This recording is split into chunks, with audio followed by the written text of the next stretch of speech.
December 1956માં doctor Baba Saheb આંબેડકરનું મહાપરિનિર્વાણ થયું અને સૌથી પહેલી ખબર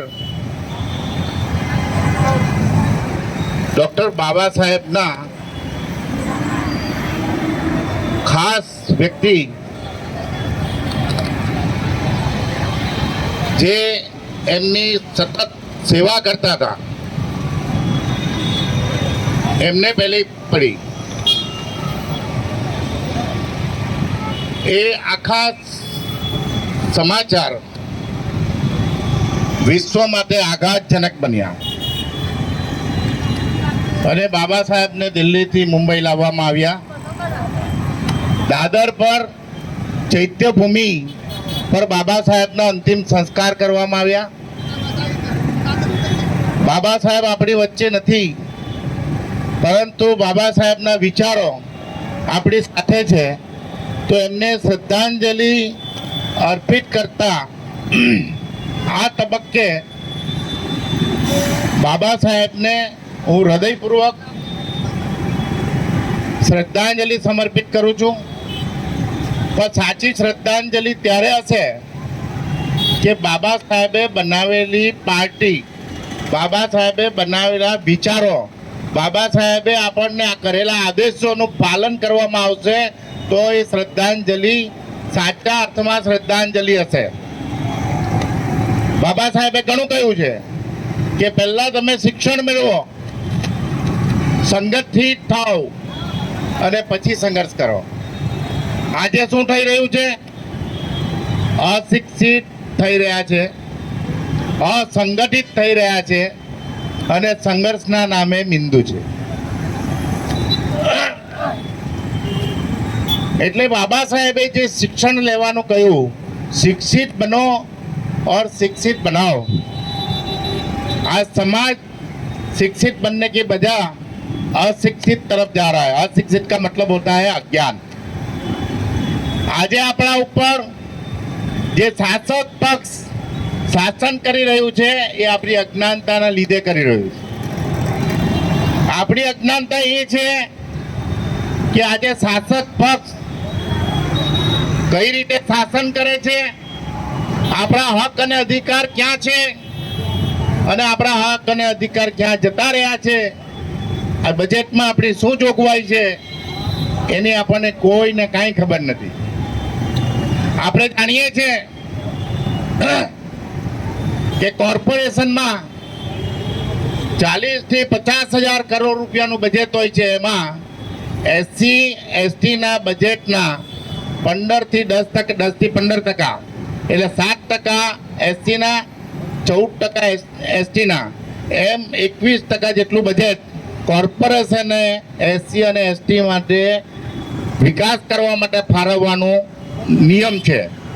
પરંતુ એક પણ રૂપિયો SC/ST માટે વપરાતો એવું મારા ધ્યાનમાં નથી. આપણી આ અજ્ઞાનતાના લીધે આપણું બજેટ બીજા એરિયામાં ગોતોર રોડ,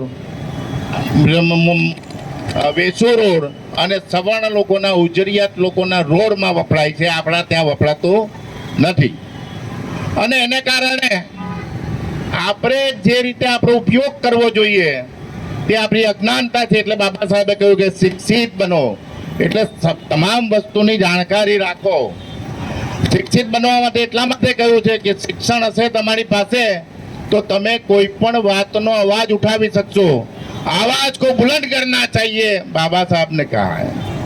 बाबा साहेबे એવું પણ કહ્યું કે મારા જીવનની અનેક મુશ્કેલીઓનો સામનો કરીને, મારા પરિવારનું બલિદાન આપીને, મારા પોતાનું બલિદાન આપીને હું આ રથને અહીંયા સુધી લાવ્યો છું, આ કારવાને અહીંયા સુધી લાવ્યો છું. એને આગળ લઈ જવાની જવાબદારી તમારી છે. જો તમે આગળ નહીં લઈ જઈ શકો તો કોઈ વાંધો નહીં, પણ એને પાછળ જવા દેશો નહીં. આ બાબા સાહેબના અંતિમ સંદેશો હું તમને કહું છું. બાબા સાહેબે અંતિમ સંદેશો જ્યારે આપ્યો, આપણે શું કરી રહ્યા છે? આપણને અજ્ઞાનતાના લીધે બાબા સાહેબની આવી જાણકારી નહીં હોવાના કારણે બાબા સાહેબને આપણે ફોલો કરતા નથી. આજે પણ પાર્ટીમાં પાર્ટી અને બીજા અનેક પક્ષો અનેક સંગઠનો બનાવીને ભાગલા જ કરીએ છીએ, બીજું કશું જ કરતા નથી. અને જો ભાગલા કરશો, જો સંગઠિત થશો તો હંમેશા હોશિયાર માણસ, ષડયંત્રકારી, મનુવાદી આપણા પર રાજ કરશે. આજે વર્ષોથી રાજ કરે છે મનુવાદી, અને આપણી પાસે કશું જ નથી. આજે તમે વડાપ્રધાન જોઈ લો તો ભારત દેશના વડાપ્રધાનમાં એસસી કે એસટી વડાપ્રધાન નહીં બને, હોમ મિનિસ્ટર નહીં બને. એવી રીતે તમે જોશો તો આપણું કોઈ જગ્યા પર સ્થાન નથી. અને જો સ્થાન હશે, કદાચ કોઈ બની પણ જાય તો એ આપણા વિચારવાળો નહીં હશે. બાબા સાહેબના પક્ષમાંથી બાબા સાહેબે રિઝર્વેશન પોલિસી બનાવી, સંવિધાન બનાવ્યું, એમાં રિઝર્વેશન પોલિસી બનાવી. એ પોલિસીના આધારે 131 સાંસદો પાર્લામેન્ટમાં જઈને આપણું પ્રતિનિધિત્વ કરવાના બદલે એ પોતાના પક્ષનું પ્રતિનિધિત્વ કરે છે અને આપણને સૌથી મોટું નુકસાન કરે છે. અને એ છે આપણા કેટલાક અવિશ્વસનીય, અને એમાં સાદી સરળ ભાષામાં કહીએ તો કે ગદ્દાર લોકો છે. જો બાબા સાહેબે બનાવેલી રિપબ્લિકન પાર્ટી કેટલાક સમય સુધી સુસુપ્ત અવસ્થામાં હતી, પણ આજે ડોક્ટર બાબા સાહેબે જે પાર્ટીનું ગઠન કરેલું, એ પાર્ટીનું એમના પુત્ર ભીમરાવ યશવંતરાવ આંબેડકર સાહેબ નેતૃત્વ કરી રહ્યા છે. બાબા સાહેબે પોતાના પરિવાર માટે કશું નથી રાખ્યું.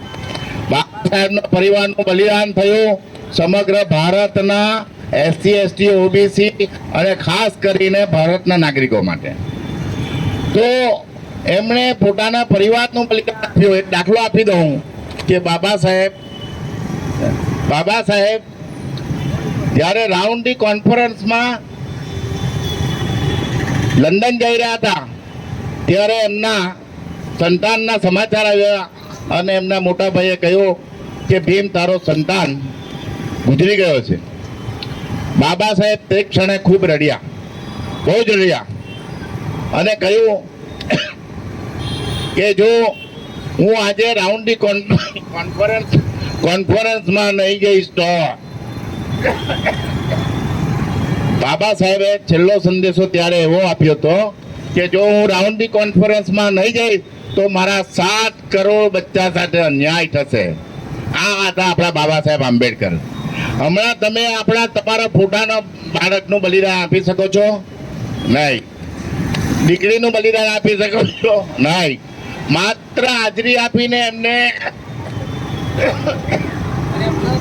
નહીં, માત્ર બલિદાન આપવાની વાત નથી અહીંયા.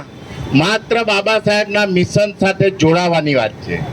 બાબા સાહેબે તો બલિદાન આપ્યા, પોતાના દીકરાના બલિદાન આપ્યા પછી એમણે માત્ર ભારતના 7 કરોડ દીકરા દીકરી માટે વિચાર્યું અને એના માટે લંડન કોન્ફરન્સમાં ગયા. અને લંડન કોન્ફરન્સમાં 1.5 કલાક પ્રવચન આપ્યું. અને એ પ્રવચન બ્રિટિશ વડાપ્રધાન, બ્રિટિશ નાગરિકો, બ્રિટિશ પ્રતિષ્ઠિત અધિકારીઓ, ગવર્નર જનરલ વગેરેની સામે આખી રાઉન્ડી કોન્ફરન્સમાં વીવીઆઈપી પ્રતિષ્ઠિત લોકો બેઠા હતા અને બ્રિલિયન્ટ લોકો બેઠા હતા. એની સામે જ્યારે બાબા સાહેબે કહ્યું કે તમારા દેશમાં લોકશાહી ચાલે છે અને અમારા દેશને તમે ગુલામ બનાવો છો, તે દિવસે અંગ્રેજોએ નક્કી કર્યું કે ભારત દેશને અમારે સ્વતંત્રતા આપવી છે, પરંતુ ભારત દેશ પાસે સંવિધાન નથી. એટલે ભારત દેશે સંવિધાન બનાવો. એટલે ગવર્નરે કહ્યું, વડાપ્રધાને કહ્યું, ઇટલીએ કહ્યું કે તમારી પાસે તમારું પોતાનું સંવિધાન છે?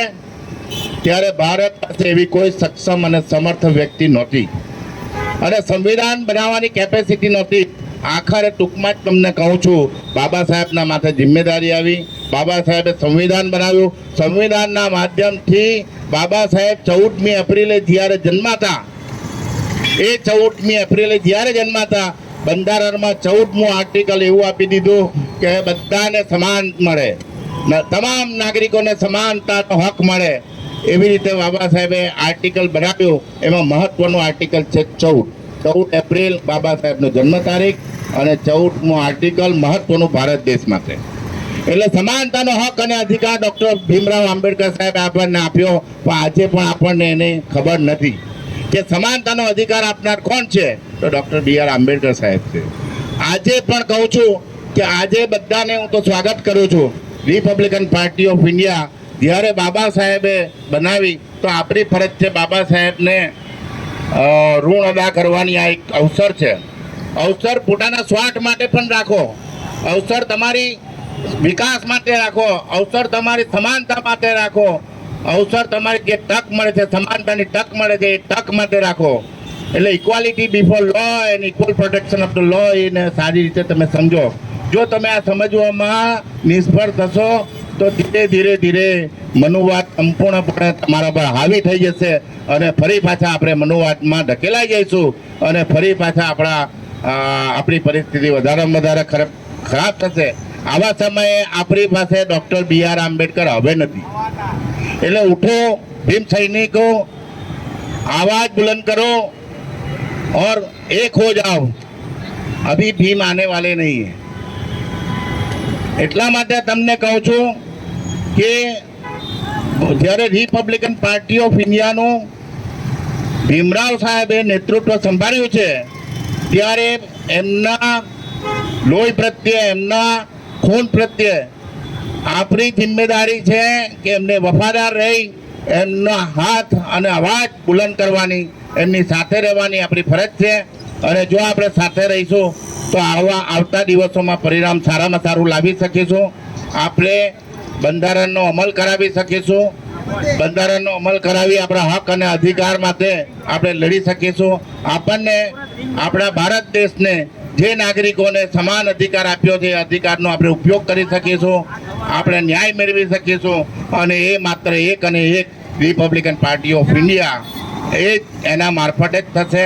અને આજે આપ સૌને હું આહવાન કરું છું કે દરેક જણ રિપબ્લિકન પાર્ટી ઓફ ઇન્ડિયા સાથે વધુમાં વધુ જોડાવ અને આવતી વખતે લાખો લોકો જોડાશે એવી અપેક્ષા સાથે. અને ખાસ કરીને કહી દઉં કે આજે માત્ર તમારી વાત નથી. એક મને યાદ આવ્યું એટલે કહી દઉં છું કે ભારત દેશ સિવાય ઓસ્ટ્રેલિયા, જાપાન, ઇંગ્લેન્ડ એ બધા દેશોમાં હરીફાઈ ચાલી છે. હવે લોકો અમેરિકાએ ગયા વર્ષે ઊંચામાં ઊંચી મૂર્તિ ડૉક્ટર બાબા સાહેબ આંબેડકરની બનાવી અને 14મી એપ્રિલ દેશ સમાનતાના દિવસ તરીકે જાહેર કર્યો. એવી રીતે ચાઇનાએ હમણાં જાહેર કરી છે. ચાઇના દેશ જ્યાં 150 કરોડની વસ્તી છે, તે ચાઇનાએ પણ ઊંચામાં ઊંચી મૂર્તિ અને મજબૂતમાં મજબૂત મૂર્તિ બનાવવાનું નક્કી કર્યું છે. અને ચાઇનામાં પણ એ મૂર્તિ વધી રહી છે. એટલે તમે વિચાર કરો કે ભારત દેશ માત્ર બાબા સાહેબ પ્રત્યે આદર્શ આપે એવું નથી. આખા વિશ્વમાં તમામ જે દેશો છે એ બધા દેશો બાબા સાહેબને આદર સન્માન આપી રહ્યા છે. અને છેલ્લે કહી દઉં કે નોર્થ કોરિયાના સરમુખત્યાર શાહી, નોર્થ કોરિયાના લખી લો, નોર્થ કોરિયાના સરમુખત્યાર શાહી કિમ જોન, જે આ બધા જ જાણો છો કે એમાં માત્ર એ બોલે તે જ થાય. એ હસવાનું કહે તો હસવાનું, રડવાનું કહે તો રડવાનું. તેવા વ્યક્તિએ એવું કહ્યું કે બાબા સાહેબ વિશ્વના સૌથી આદરણીય અને સૌથી પૂજનીય વ્યક્તિ છે. એના આદર્શોનું પાલન કરવું જોઈએ.